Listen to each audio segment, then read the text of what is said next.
왕의 도장이 찍힌 것을 알고도 자기 집에 돌아가서는 윗방에 올라가 예루살렘으로 향한 창문을 열고 전에 하던 대로 하루 3번씩 무릎을 꿇고 기도하며 그의 하나님께 감사하였더라.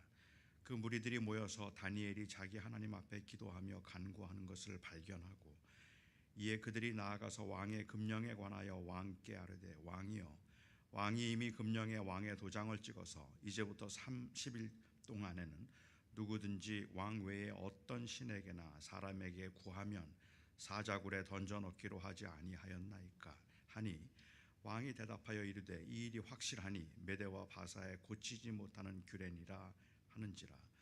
그들이 왕 앞에서 말하여 이르되 왕이여, 사로잡혀온 유다 자손 중에 다니엘이 왕과 왕의 도장이 찍힌 금령을 존중하지 아니하고 하루 3번씩 기도하나이다 하니 왕이 이 말을 듣고 그로 말미암아 심히 근심하여 다니엘을 구원하려고 마음을 쓰며 그를 건져내려고 힘을 다하다가 해가 질 때에 이르렀더라.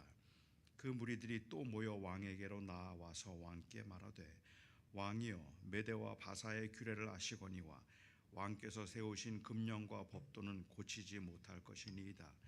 이에 왕이 명령하매 다니엘을 끌어다가 사자굴에 넣는지라. 왕이 다니엘에게 이르되 네가 항상 섬기는 너의 하나님이 너를 구원하시리라 하니라. 그렇죠. 습관이 좋은 걸까요? 나쁜 겁니까? 우문이죠. 좋은 습관은 좋고 나쁜 습관은 나쁘다고 생각하는 분도 계실 것입니다. 하지만 또 어쩌면 여기 계신 분들 중에는 습관 자체에 대한 그 부정적인 이미지를 가지고 계시는 분들도 또한 계실 겁니다. 매일 아침 같은 시간에 일어나서 성경을 같은 운동을 하고 30분 정도 기도하고 30분 정도 성경을 읽고 아침 식사를 한 후에 언제나 다니는 길로 출근을 한다면 좋은 습관이라서 그런 모습, 그 규칙적인 모습을 참 동경하는 분들도 계실 것이고 어쩌면 그런 일상의 반복에 답답함을 느끼는 분들도 계실 겁니다. 조금 뉘앙스가 다르기는 하지만 규칙적인 그러한 이 삶이 결국은 습관일 텐데 사람들은 누구든지 좀 꾸준하게 할 수 있으면 좋겠다는 생각을 하면서도 때로는 그러한 꾸준함에서 답답함을 느끼기도 합니다. 아마도 사람들이 이 습관이라는 말에 대해서 가지는 부정적인 이미지가 있다면 그것은 습관이라는 것을 의미 없는 반복이라고 여기는 데서부터 비롯되지 않았을까 생각합니다. 그러니까 어떤 목적을 이루기 위해서 이루기 위한 수단으로 반복되는 행위들, 우리는 이런 행위들은 훈련이라고 부릅니다. 굉장히 중요한 것입니다. 하지만 어떤 목적이나 목표도 없이 그냥 꾸준하게 반복하고 있다고 하는 그 자체에서 의미를 찾으려고 하는 것은 그것은 자칫 태만함이나 게으름처럼 여겨지기도 하는데 하다 보면 처음에는 그렇게 시작한 게 아닌데도 그냥 의미 없는 반복이 되어버리는 경우들이 우리의 삶 속에는 굉장히 많기 때문에 아마도 이러한 그 습관적인 행위에 대해서 좀 부정적인 이미지가 있는 것 같아요. 저는 고등학교 2학년 때 처음 성경을 읽었습니다. 하지만 제가 성경을 본격적으로 읽기 시작했던 것은 대학생 때였습니다. 신앙생활을 잘해보고 싶었지만 어떻게 시작을 해야 될지를 모르겠더라고요. 뭘 어디서부터 어떻게 시작을 해야 될지 몰라서 좀 방황하고 당황하고 있을 때 어느 집회에 참석을 했는데 그 집회에 강사로 오신 목사님께서 자기는 하늘이 두 쪽이나도 하루에 성경 20장은 꼭 읽는다는 거예요. 그래서 매일 성경을 20장씩은 꼭 읽는다는 그러한 말을 듣고 제가 도전을 받아서 저도 한번 그렇게 해봐야 되겠다는 생각을 하고 하루에 20장씩 매일 성경을 읽었습니다. 2달 정도 그렇게 하고 나니까 성경을 안 읽으면 괜히 불안해지기 시작하고 그리고 성경을 꼭 읽어야만 그래야만 마음이 좀 편해지는 겁니다. 하지만 2달쯤 되었을 때 제 마음속에서는 이제 갈등이 좀 시작되었습니다. 물론 그건 하기 싫어서 온 합리화일 수도 있겠지만 억지로 20장을 채우는 제 모습에서 위선이 좀 느껴지기 시작하는 겁니다. 20장을 채우기 위해서 한 두어 장은 화장실 가서 그냥 읽기도 하고, 어느 때는 그냥 빨리빨리 읽어서 장수를 채우려고 하기도 하고, 자기 전에 누워서 하기도 하고, 그러면서 20장을 다 채웠을 때 오는 성취감과 그러지 못했을 때 오는 그 죄책감 사이에서 제가 꽤 갈등을 하고 있었어요. 그럴 때 보통 의심이 좀 생기더라고요. 그때 생겼던 의심이, 그렇게 말한 목사님이 그거 진짜로 한 말이었을까 하는 갑자기 생기는 거예요. 혹시 또 공연히 자기는 하지도 않으면서 그런 말 해가지고 나만 힘들게 만든 거 아닌가? 정말 매일 20장씩 읽을까? 뭐 이런 의문도 좀 생기기는 했는데, 하기 싫은 걸 매일 짐으로 다가오는 이 일을 억지로 한다는 게 이게 경건에 무슨 유익이 될까? 정말 그런 걸 억지로라도 해야 되나? 뭐 매일 장수를 채우는 게 이게 사람을 경건하거나 거룩하게 만드는데 무슨 유익이 있지? 하는 의문들이 생겼습니다.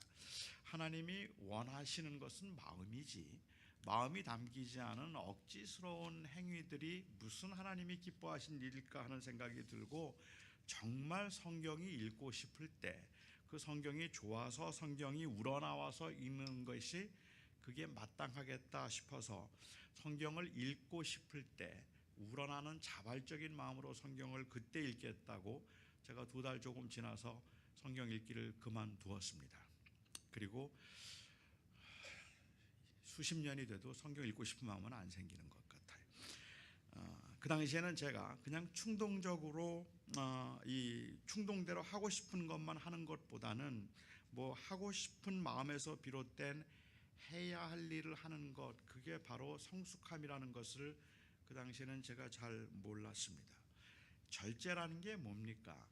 존 파이퍼 목사는 Desiring God이라고 하는 책에서 절제라는 것은 나누어진 자아 사이의 전투다라고 이렇게 표현을 했어요.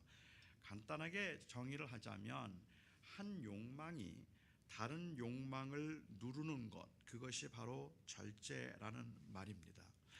담배를 피우고 싶은 욕망이 있지만 건강을 위해서 담배를 끊어야겠다는 의지가 생기면 그 담배가 피우고 싶지 않지만 담배를 피우지 않으려고 하는 것이 바로 절제입니다. 그러니까 그 절제를 가능하게 만드는 것은 내가 더 건강해져야 한다는 그 건강하고 싶다는 욕망이, 더 큰 욕망이 있을 때 가능한 일이죠. 그런데 본인이 정말로 그것을 가장 원하고 있는데도 본인이 의지와 상관없이 억지로 그 욕망이 눌리는 경우들이 있습니다. 이런 경우에는 우리는 그것을 절제라고 부르지 않고 억압이라고 부르거나 혹은 구속이라고 부릅니다. 제가 밤에 요즘도 뭐 저는 지난번 제가 집회에서도 말씀드린 것처럼 요즘도 저는 매일 자기 전에 다이어트콕을 한 캔을 마셔야 잡니다. 그리고 과자를 지금도 좋아해요. 제가 밤에 과자를 너무 먹고 싶어 하는데 제 아내는 아예 과자를 사놓지를 않습니다.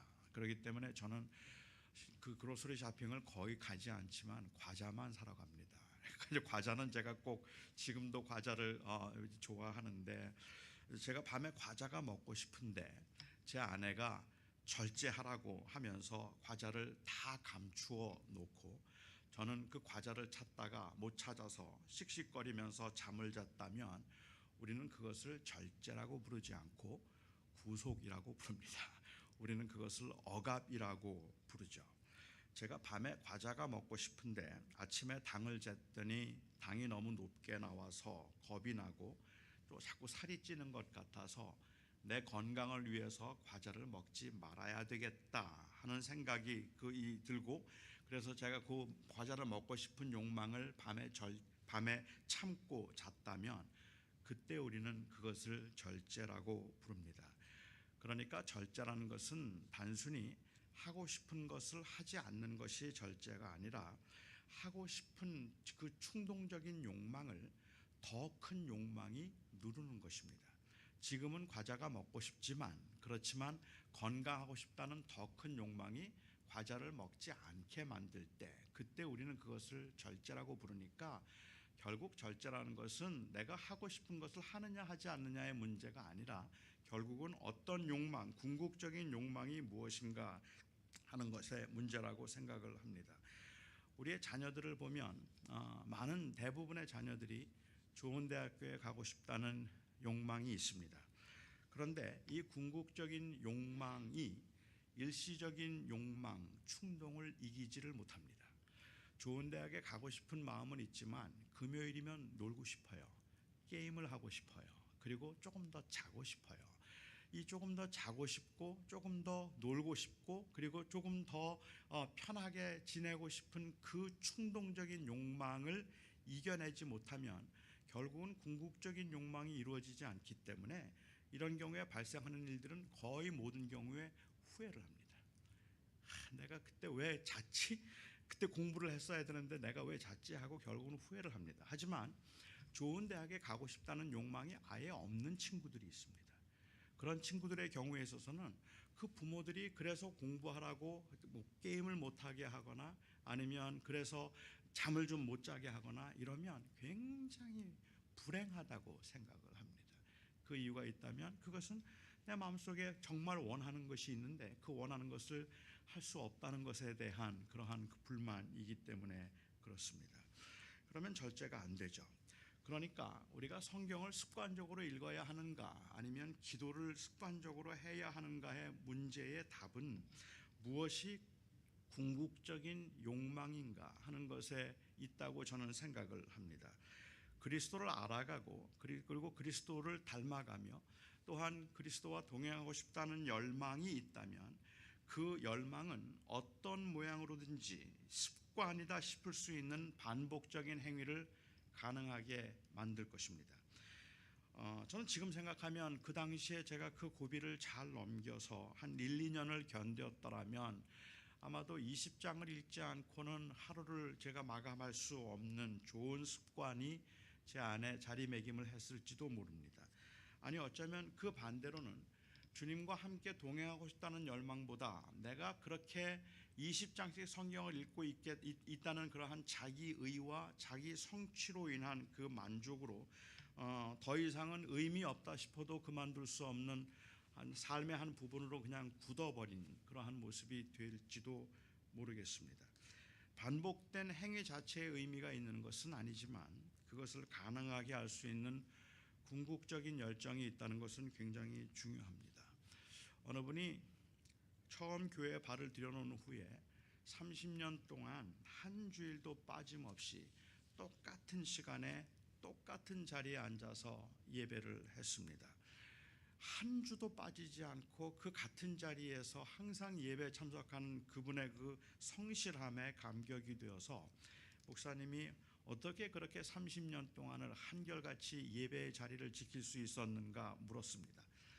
그러자 그분이 대답하기를 뭐 갈 데도 없고 오라는 데도 없고 그냥 안 나오면 마음이 불편하고 차라리 교회 나오는 게 좋겠다 싶어서 이렇게 다니다 보니까 벌써 30년 되었습니다 하고 그렇게 대답을 했다라 그래요. 그 의도와 마음이 따라오지 않으면 물론 그 중간에 그러면서 마음이 변하고 주님을 알게 되는 그러한 좋은 일들이 있긴 하겠습니다만은 그냥 그런 그 마음이 따라오지 않으면 일반적으로 우리가 생각하는 성실함은 사실은 융통성 없음을 의미하기도 합니다.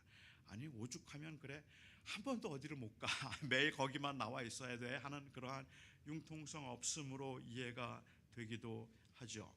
우리는 우리의 의도를 확인하지 않으면 우리는 처음에 어떤 의도에서 시작했든지 상관이 없이 10년, 20년 동안을 똑같은 자리에서 예배를 하고 교회를 나오지 않으면 불편하고 교회에 있는 것이 편하고 그래서 교회 생활을 하고 있기는 하지만 우리의 마음속에 저나 여러분이 동일하게 갖는 그 갈등이 있다면 마치 내가 습관적인 종교인이 된 것 같다는 느낌이 들 때가 더 많다는 거예요. 어쩔 수 없이 하기는 하지만 그런데 도대체 내 마음속에 열정도 식어버렸고 내가 왜 이걸 해야 되는지도 잘 모르겠는 그러한 상태에서도 할 수밖에 없는 그러한 종교적인 모습으로 굳어질 수 있는 것이 우리는 사실 굉장히 두려워하고 있는 모습이기도 합니다. 이 궁극적인 원함과 습관의 관계를 아주 잘 보여주는 사건이 오늘 본문의 사건이 아닐까 저는 생각했습니다. 우리가 잘 아는 것처럼 다니엘은 굉장히 유능하고 성실한 사람이었습니다. 그 유능함과 성실함 때문에 그가 나이가 많았음에도 불구하고 아마도 이 사건이 있었을 때는 적어도 80은 넘었겠다고 생각이 될 때입니다. 왜냐하면 바벨론이 망하고 메데 바사의 왕국이 들어왔을 때니까 70년 초창기에 끌려가서 70년 바벨론 포로 생활을 마쳤다면 80은 좋게 넘어겠다 싶은 노구입니다.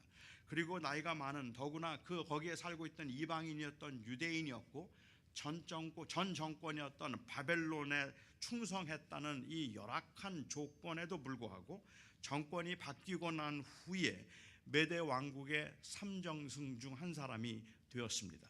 굉장히 인정받았던 사람임에 틀림이 없습니다. 다리오 왕은 특별히 이 세 정승 중에도 다니엘을 특별히 신뢰해서 그를 최고의 자리에 앉히려고 한다는 것을 알게 된 이 귀족들의 시기로 다니엘이 위기를 맞이하게 됩니다. 다니엘에게는 아무런 행정적인 그리고 또한 재정적인 흠을 찾을 수가 없었어요. 그래서 아무런 흠도 찾을 수 없었던 그들은 아담과 하와를 넘어뜨렸던 그 유혹으로 다리오를 유혹합니다. 특히 권력을 가진 사람들에게는 가장 잘 통하는 유혹이죠. 당신이 최고입니다 하는 유혹입니다. 당신이 최고이고 당신 말고는 다른 사람 아무도 없습니다. 그러니까 모든 사람들이 당신을 최고로 이 신처럼 섬길 수 있도록 그렇게 만들어야 되고 그것을 한번 확인하셔야 합니다 하는 그러한 유혹이었습니다. 사실 저는 다리오에 대해서도 할 말이 많기는 하지만 간단하게만 말씀을 드리자면 다리오는 꽤 괜찮은 사람이었어요. 그는 우유부단한 지도자도 아니었고 이전 바벨론 왕국의 벨사살 왕처럼 사치스럽고 쾌락과 유흥을 즐기던 왕도 아니었고 느부갓네살 왕처럼 그렇게 횡포를 부리고 아주 잔인했던 왕도 그는 아니었습니다. 그는 자기의 어떤 세력을 구축하기 위해서보다 나라를 한번 잘 살려보기 위해서 유능한 인재들을 도용하고 그들을 통해서 그 나라를 세우려고 했기 때문에 다니엘도 세울 수 있었던 사람이었습니다. 하지만 그럼에도 불구하고 이 다리오는 결국은 인생의 주인은 자기라고 하는 이 틀은 벗어날 수가 없었어요. 모든 사람들이 자기를 좋아하고 자기를 높여줄 수 있기를 바라는 그 궁극적인 내가 곧 내 인생의 주인이고 모든 역사와 모든 세상의 일들은 나를 중심으로 돌아가야 된다는 이 패러다임을 그는 벗어날 수는 없었던 사람입니다. 그렇기 때문에 가만히 생각해보면 정말로 어처구니 없는 아첨의 말임에도 불구하고 다리오는 그 악한 사람들의 제안을 받아들여서 누구든지 30일 동안 다른 사람에게 구하거나 다른 사람에게 절을 하는 자는 모두 다 사자굴 속에 집어넣는다는 말도 안 되는 칙령을 그가 선포하게 되었습니다. 그리고 누구든지 그 법령을 어기는 자들에게는 엄한 벌이 내리도록 한 것이죠. 다니엘이 함정에 빠졌어요. 그는 그를 구하기 위해서 안타까운 마음으로 다니엘이 그 함정에 빠졌다는 것을 알고 그리고는 그가 너무 힘들어서 해가 질 때까지도 결정을 내리지 못하고 마침내 사람들이 자꾸 재촉을 하니까 결국은 다니엘을 사자굴 속에 집어넣으면서 너무 안타까워서 다니엘을 찾아갑니다. 그리고 그가 아주 재미있는 말을 합니다. 내가 섬기는 내 하나님이 항상 너를 구원하시리라. 항상 너를 지키시는 너의 하나님이 너를 구원하시리라. 자기가 사자굴 속에 집어넣고 그리고는 자기가 구할 수 있는 상황이었는데도 불구하고 나는 어쩔 수 없으니까 네 하나님이 너를 좀 구해 주기를 바란다. 어느 때 보면 굉장히 신앙이 있는 사람처럼 보이잖아요. 굉장히 믿음이 좋은 사람처럼 보이긴 하지만 사실은 자기 합리화를 말하고 있는 겁니다. 우리는 신앙생활하면서 그런 때 얼마나 많습니까? 우리가 잘못해놓고 우리가 해결하면 되는 건데, 우리가 잘못했다고 용서를 구하면 되는 건데 하나님께서 해결해 주시기를 바란다고요? 아니요, 회개를 해야죠. 용서를 구해야죠. 사람들 찾아가서 내가 잘못했습니다라고 말하면 되는 문제 아닙니까? 절대로 그렇게는 하지 않으면서 하나님이 도와주실 거라고 이야기를 하고 있는 이 모습이 참으로 위선되어 보이기도 하고 너무 이중적으로 보이기도 하는 그러한 모습입니다. 그렇다면 다니엘은 어떨까요? 다니엘을 시기했던 사람들이 말도 안 되는 법령을 제정하게 된 동기는 그들은 그 다니엘이 여호와 하나님을 섬기는 사람인 것을 알고 있었기 때문입니다. 여기는 다리오도 알고 있었어요. 다리오도 그것을 알고 있었기 때문에 내 하나님이 너를 구원하시리라, 내 여호와 하나님이 너를 구원하시리라고 말할 정도로 그는 다니엘이 여호와를 섬기는 유대인이라는 것을 다 알고 있는 겁니다. 그래서 그를 잡으려고 하는 거죠. 그러니까 30일 동안에 다니엘이 그가 하나님을 섬기기 때문에 틀림없이 어떤 이 법령을 어길 만한 행동을 할 것이라는 확신이 있었기 때문에 지금 함정을 놓고 있는 겁니다. 그들은 다니엘이 기도하는 거 몰랐을 겁니다. 다시 말하면 기도하는 것을 알았기 때문에 이런 함정을 놓은 것은 아니었겠다 싶다는 말이죠. 그가 어떤 종교적인 행위를 할 것이라는 것은 알고 있었지만 다니엘이 기도할 것이라는 것을 만약에 알고 이런 법령을 만들었다면, 저라면, 사람들이 그걸 알고 했다면 저라면 30일 동안은 아주 조심을 했을 것 같아요. 사람들이 안 보는 곳에서 혼자 기도를 하던가, 아니면은 이 30일 동안은 그런 법령을 만들어 놓고 함정을 판다는 것 자체가 의미가 없는 일이기도 하지 않겠습니까? 그래서 오늘 성경에도 보면 그들이 그런 법령을 만들고 난 다음에 다니엘이 기도하는 것을 발견했다라는 표현을 쓰고 있습니다. 상식적으로 생각해 봐도 평소에 기도하는 사람이라도 이런 법령이 제정되고 난 다음에는 아주 극도로 조심을 할 것이기 때문에 굉장히 무모한 책략인 겁니다. 기도는 얼마든지 은밀하게 할 수 있는 거니까요. 그들은 아마도 그 법령을 제정하고 난 다음에 다니엘을 주목했을 겁니다. 다리오도 인정하고 있던 다니엘의 신앙과 종교성에서 틀림없이 어떤 흠을 잡을 수 있을 거라고 생각했던 그들이 그렇게 했기 때문에 그렇게 하고 법령을 제정하고 다니엘을 관찰했는데 그들이 맞았어요. 다니엘은 그 법령이 선포되고 난 후에도 평소처럼 하루에 3번씩 기도를 하고 있었기 때문입니다. 여러분은 이런 다니엘이 이해가 되십니까? 그냥 죽음을 두려워하지 않는 대단한 신앙인이라고 여러분들은 생각되십니까? 저는 솔직히 다니엘의 이런 행동이 이해가 되지 않습니다. 왜 다니엘이 이렇게 무리하고 무모할 수 있을까라는 생각이 오히려 더 많이 든다는 말입니다. 만일 다니엘이 정말로 죽기를 각오하고 기도하는 거라면, 제가 생각할 때 정말로 그런 마음이 있었다면 저라면 차라리 다리오를 대면할 것 같아요. 그가 총애를 받고 있었다면 이건 모함입니다. 자기의 다른 민족을 생각해서라도 나는 어차피 죽을 거니까, 기도하다 죽을 거든 어떻게든 죽을 거라면, 그렇다면 나는 다리오를 찾아가서 다리오에게 왕이요, 이런 법령은 합당하지 않습니다 라고 이야기를 하고, 왕이 아시는 바 나는 여호와 하나님을 섬기는 사람입니다 라고 그렇게 차라리 말하고 사자굴 속에 들어가는 게 더 용기 있는 행동이 아니었을까라는 생각이 들기도 한다는 말입니다. 만일 그랬더라면 다른 유대인들에게도 혹이라도 도움을 줄 수 있는 일 아니겠습니까? 물론 이미 일어난 일을 놓고 뭐가 더 의미 있는가 하는 것을 논하는 것은 별로 의미가 없겠지만, 제가 말씀드리고 싶은 것은 평소에 하던 대로 그 신앙의 그의 습관을 지키는 것이 그의 가장 탁월한 신앙적인 행위라고 말한다면 저는 그건 아니겠다고 말씀드리고 싶은 겁니다. 그러니까 다니엘은 하루에 3번씩 기도하기로 마음을 정했기 때문에 목에 칼이 들어와도 나는 이 3번씩은 기도해야 되기 때문에 기도를 한 것이라고 그렇게 했던 성실한 사람이었다고 말한다면, 결국 여기서 강조된 것은 다니엘이 얼마나 성실한 사람인가 하는 것을 말하고자 함일 것입니다. 또한 이 사건은 단순히 다니엘은 시간을 정해놓고 그 시간을 타협하지 않았다는 데서 오는 그 신앙의 어떤 순수함을 말하기 위함도 전 아니라고 생각합니다. 목숨을 걸고 기도의 시간을 타협하지 않는 것, 그거는 무모한 고집일 수도 있습니다.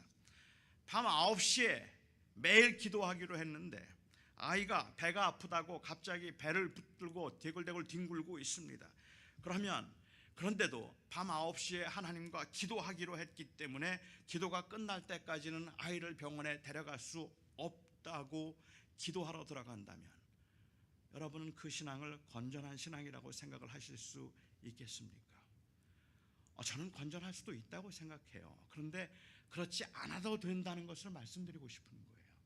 제가 다니던 교회 이 목사님이 계셨는데요. 그 목사님이 굉장히 철저하게 기도의 시간을 지키시는 분이었습니다. 같은 시간에 늘 기도를 하셨는데 딸이 넘어져서 머리 이마가 깨져서 피가 철철 흘렀어요.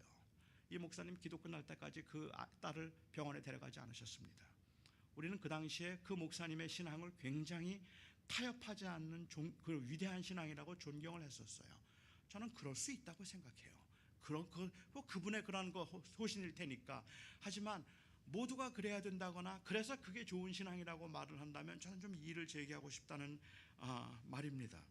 그래서 어떤 분은 말합니다. 다니엘이 아무도 모르게 은밀하게 골방에서 기도하라고 하신 예수님의 말씀을 몰랐기 때문에 이렇게 창문을 열어놓고 사람들이 다 보는 데서 기도하는 거라고. 그래서 또한 다니엘을 변호하고 싶은 사람은 여기에 이 창문을 열었다는 건 당신은 창문이 없는 그냥 뚫린 공간에서 기도했다는 의미이지 일부러 창문을 열어놓고 보라고 기도한 것은 아니었다라고 그렇게 또 다니엘을 변호하는 분들도 있습니다. 저는 이런 논쟁이 의미가 없다고 생각합니다. 다니엘에게는 습관대로 기도를 하는가 하지 않는가 하는 것이 문제가 아니었다고 확신하기 때문에 그렇습니다. 30일 동안 다니엘이 기도하지 않았다고 하나님이 그를 버리실 거 아닙니다. 오히려 이렇게 고집스럽게 기도하는 습관을 지키는 것이 다른 사람들을 위험에 처하게 만들 수도 있다는 아주 이기적인 행동이 될 수도 있는 겁니다. 더 나아가서 만약에 그런 상황에서 다니엘이 기도의 시간을 지키고자 함이 그가 하나님께서 그의 마음을 돌이켜달라고, 다리오의 마음을 돌이키고 다리오가 이제 이 법령을 좀 돌이키게 해달라는 그러한 내용의 기도였다면 그래도 이해를 하겠는데, 다니엘이 했던 기도는 그날 하나님께 감사의 기도를 했습니다. 지금 여러분 이 상황이 감사할 수 있는 상황이라고 생각하십니까? 하나님 앞에 감사하는 기도를 하기보다 하나님 저의 마음을 돌이켜 주십시오. 하나님께서 우리의 기도를 들어주시고 우리 백성을 좀 건져주시고 하루에 3번씩 날마다 창문을 열어놓고 기도하고 있는 나의 민족들을 하나님께서 좀 살려주십시오라고 기도를 하는 게 더 맞지 않겠습니까? 오히려 그 위기의 상황에서 어찌하여 우리를 이런 환난 가운데 버려두십니까? 라고 하나님 앞에 원망의 기도를 하는 것이 더 맞지 않겠습니까? 그런데 감사의 기도를 했다고 했어요. 도대체 뭘 감사했다는 말일까요? 저는 이 다니엘의 기도가 다리오의 법령과 대조를 이루고 있다고 생각을 했습니다. 특히 바벨론의 포로로 잡혀가 있던 이스라엘 백성들, 옛날 솔로몬이 성전을 완성하고 그 성전을 향해서 기도할 때 하나님께서 그 백성들의 원한과 기도를 들어달라고 했던 것을 기억했던 바벨론의 포로로 잡혀간 유대인들은 예루살렘 쪽을 향한 창문을 열어놓고 하루에 3번씩 기도를 했습니다. 하루에 3번씩 기도하는 것은 율법에 요구되고 있는 것도 아니고 하나님의 명령도 아닙니다. 그들이 처한 그 답답한 상황에서 너무 힘들기 때문에 제발 하나님께서 우리를 다시 고향으로 돌아가게 해달라는 그러한 간절한 마음의 표현을 그들은 하루에 3번씩 시간을 정해놓고 하나님 앞에 기도하기로 했던 겁니다. 어린 시절에 바벨론의 포로로 잡혀와서 고령의 나이가 되어서도 다니엘은 하나님의 다스리심이 다시 회복될 수 있기를 바라는 마음으로 기도했으니까 평소에 다니엘이 기도했을 법한 기도는 다니엘서 9장에 나온 기도입니다. 다시 말씀드리면 온 이스라엘을 대신해서 죄를 자복하고 하나님의 용서와 회복을 구하는 기도이어야 합니다. 그리고 이 하나님 앞에 그렇게 하나님께서 우리 민족들을 다시 살려주시고 우리 민족들이 다시 회복되게 해달라는 기도를 하는 것이 마땅한데, 그게 평소에 그들이 했던 기도일 텐데 3번씩 창문을 열어놓고 했던 기도가, 예루살렘을 향해서 했던 기도가 바로 그 이스라엘 백성들의 회복을 위한 기도일 텐데, 지금 이 기도는 다릅니다. 지금 이 기도에서는 오히려 하나님께 감사한다고 말을 했습니다. 다리오는 자신을 신으로 여겨서 다른 어떤 신에게나 어떤 사람에게도 절하는 자들은 모두 다 죽이겠다고 했습니다. 그렇다면 그가 숨어서 기도를 한다고 하더라도 적어도 다리오가 보기에, 그리고 다리오를 비롯한 주변에 있는 사람들이 보기에 다니엘은 다리오를 섬기는 사람이 됩니다. 그렇지 않습니까?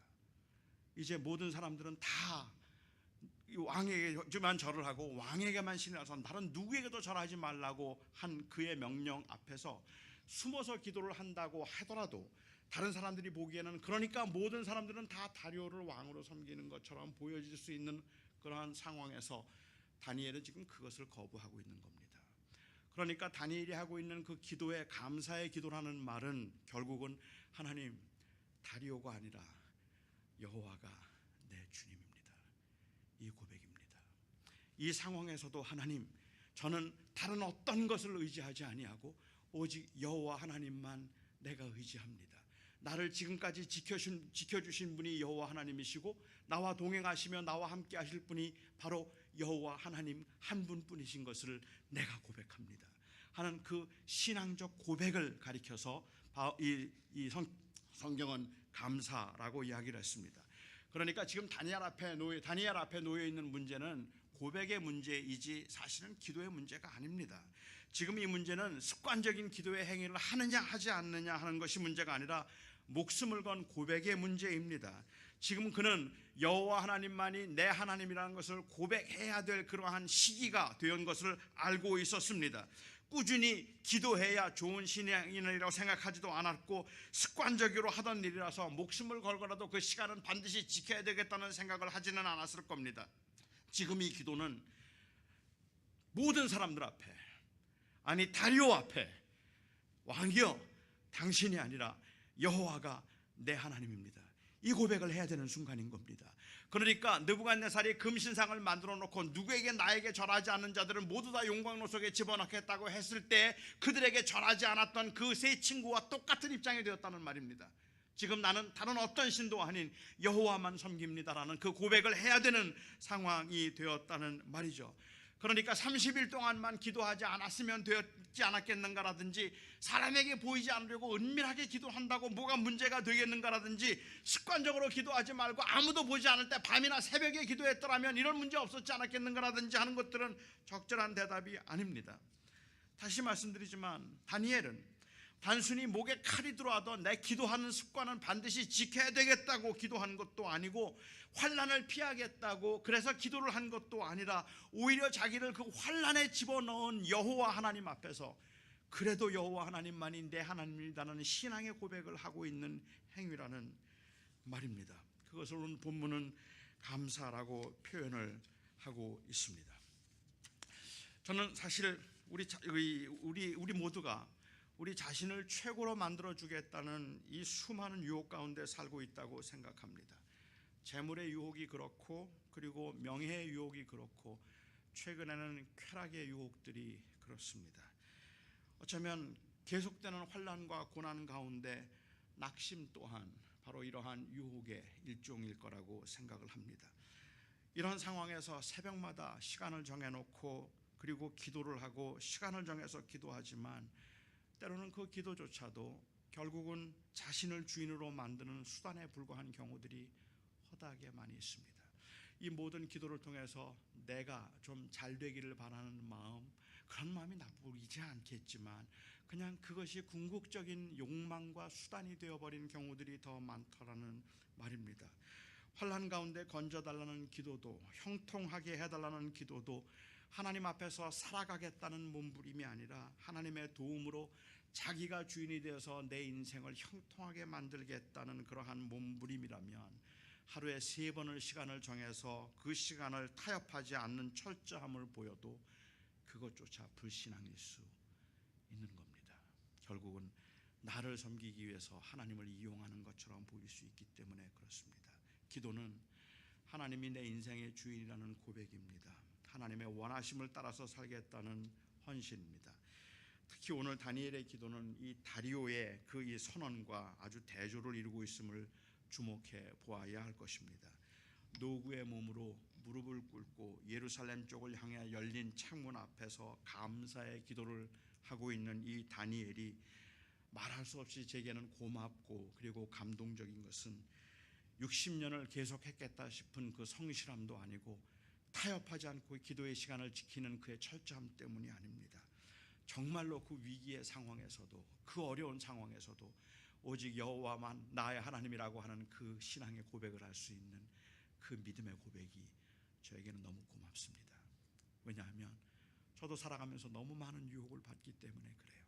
자꾸만 네가 주인이라 라고 말하게 만들고, 사람들이 널 무시하잖아, 너 그런 사람들하고 너 무시하는 사람들에게 왜 그렇게 사는 거야, 오히려 너는 내 주장을 해야 된다고, 그래서 내가 결국 높아져야 된다는 그 유혹을 수없이 받으며 살고 있는 저 자신의 모습을 볼 때에도, 그 어려운 위기의 상황에서도, 목숨이 그 위태로운 그 상황에서도 아니요, 다리오가 아니라 여호와가 내 하나님입니다, 어떤 경우에도 하나님 앞에 범죄할 수 없습니다 하는 그 신앙의 그 고백이 저에게는 너무너무 고맙다는 말입니다. 요즘에 한국교회 문제가 많습니다. 한국교회, 특히 대형교회 많은 사람들이 많이 욕을 먹고 있기도 하고 그리고 문제의 대상이 되어서 손가락질을 받고 있기도 합니다. 제가 몇 년 전에 들은 이야기인데요. 그렇게 세상에서 손가락질을 받으면서 비윤리적이고 비도덕적인 행위를 하고 있는 그 큰 교회 목사들이 대부분 같이 하는 말이 있답니다. 그 말이 뭔가 하면 사람들이 뭐라고 말하든 세습이 어떻고 무슨 부정이 어떻고 뭐라고 말하든 1년만 참으면 평생이 편해. 1년만 귀 닫고 눈 닫으면 평생이 편해. 그런데 그 말이 맞다는 거예요. 다 사람들은 잊어버리고 그리고 여전히 잘 살아요. 그 조금만 그냥 눈 딱 감고 한 번 거짓말하면, 한 번 그냥 나 몰라라고 말하면 평생이 편해. 그 상황에서 다니엘은 지금 그 죽음을 눈앞에 두고도 그냥 눈 딱 감고 30일만 참으면, 그러면 내가 정승 중 최고가 되어서 최고의 정승이 되어서 남은 여생을 정말 모든 걸 누리며 살 수 있는 그 엄청난 유혹 앞에서 그는 지금 말하고 싶은 겁니다. 아니요, 여호와 하나님이 내 하나님이십니다. 이 고백을 하고 싶은 겁니다. 이게 얼마나 엄청난 고백입니까, 여러분? 우리가 우리의 믿음 생활을 하면서 저희들이 경험하고 있는 그 많은 일들 지금 생각하면 그냥 그래 그냥 모른 척하고 지나가면 되겠지 싶기도 하고, 이건 아니지만 아닌 걸 많이 알고 있음에도 불구하고 복잡한데 끼는 건 싫겠지라고 생각해서 그냥 눈 딱 감고 지나갔던 일들이 너무 많은 경우에 부정과 불의를 조장하게 되는 그 많은 일들을 우리는 경험하면서 살았습니다. 저와 여러분이 오늘 이 다리오의 사건을 통해서 저는 여러분이 배워야 하는 것이 있다면 그것은 바로 하나님을 의식하고 살아가는 삶이라고 생각합니다. 하나님을 의식하기 때문에 그 하나님 앞에서 이 고백을 하고 하나님 앞에서 그 고백을 붙들고 살아가는 삶인데, 저와 여러분이 오늘 이 공동체를 통해서 우리가 또 한 번 확인해 보고 싶고 또 한 번 우리는 다시 한번 모여서 또 한 번 다짐하고 싶은 것이 있다면 이 공동체가 중요한 이유가 바로 그거란 말이에요. 세상에 유혹이 정말 많았지만, 정말 많은 유혹이 있지만 우리 함께 모여서 같이 고백합니다. 돈이 아니라 여호와입니다. 명예나 권세가 아니라 여호와 하나님이 내 하나님이십니다.